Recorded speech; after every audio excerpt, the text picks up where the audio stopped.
Once again, this week's episode of The Ancient Magus Bride was another phenomenal episode, and I have to say, for only being 3 weeks in, this series is already starting to pull on my heartstrings and make me feel for this world and these characters. And I have to say, this was an emotional episode. I really enjoyed this Land of the Dragons, and I also like how this whole, kidnapping was kind of just a way to get our main characters kind of into the Land of the Dragons, and it wasn't this, evil ploy of screwing over our characters and things like that. No, it's just another one of his acquaintances that is a little too aggressive and a little too crazy in some ways.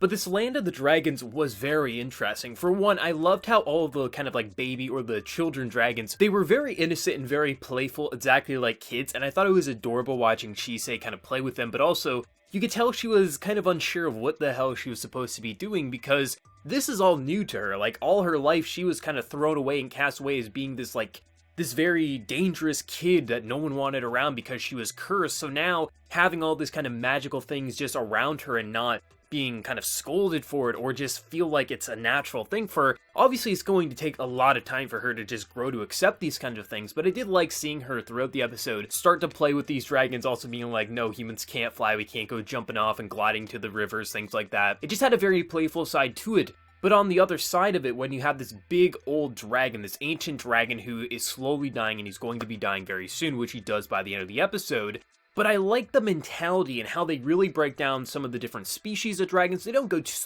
super in depth with it, but they do give some names and some sort of what happens to dragons when they die, and when dragons do die, they essentially become part of the earth, they become trees or something like that, which is going to happen to Nevin Dragon here. And I thought it was very well done, similar to last week how they were kind of talking about sorcery and magic. It gave you a bit of this does feel like a living and breathing world because they are expanding on the kind of the fundamentals that make this world what it is. And in the case of the dragons, they did the exact same thing, really fleshing it out and making it feel no, it's not just dragons flying around, no, these are real living creatures within this world, and they actually expanded on it past them just being dragons. And I just love the whole concept of how dragons, they don't fear death, they live their life to the fullest. They kind of prepare their minds, they're very strong-willed characters, they're very strong-willed species. And essentially, when their time comes, they don't feel sad, and the dragons around them, they're not sad that their Uncle Nevin's dying. It's, no, look at Nevin, he gets to be this giant awesome tree, I hope I can be that awesome tree. And it's a complete opposite of how humans are. When death comes for us, we're very sad that it's all coming to an end. But then you see how these dragons in the series are acting, and it's very just optimistic and very inspiring, maybe we should be like that too. And I just thought overall how they portrayed the dragons, they made them feel like real creatures. They aren't just the flying beasts that breathe fire. No, they had a real sense of soul to them, and obviously it helped that they could speak in human tongue.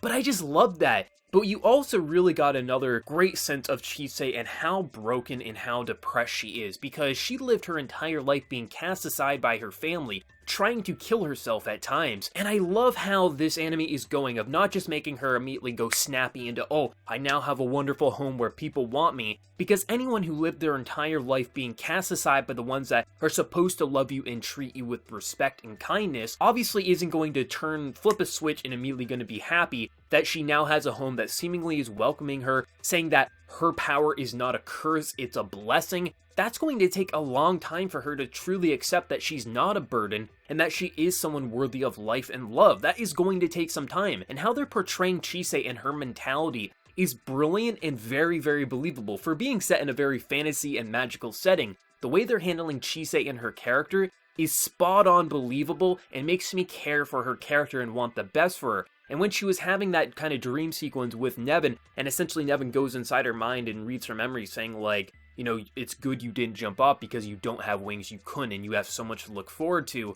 And she even says near the end of the episode how she's envious of that peaceful death that Nevin got. And it's very sad to see how depressed she still is, but obviously we're only 3 weeks into this wonderful series. It is going to take some time for her to truly believe that she is worth something, even though she's very happy that she obviously has a home and someone who seemingly wants to care for her. But you can tell in the back of her mind she's still questioning if she is worth anything and if maybe she should just die. Because if you grew up your entire life feeling like you were a curse and a burden to your family, being tossed aside, being told that you are worthless, it's going to take some time to grow into it. And I can't wait to see how the two's relationship is going to go and how she is going to get that purpose in life. And I just have to say, the OST has been so incredible for this series. Each episode, it feels like a different person is directing this music. It is so fitting for these scenes and adds to that emotion. I love this series. It's seriously so beautiful. I love the character interactions. I love the visuals. I love how detailed this world is and how it really feels like a living and breathing world and not just some bullshit wrote by a high school light novel author, because like we usually see every single season. This is a spectacular season. Chisei is what makes this show work the most to me,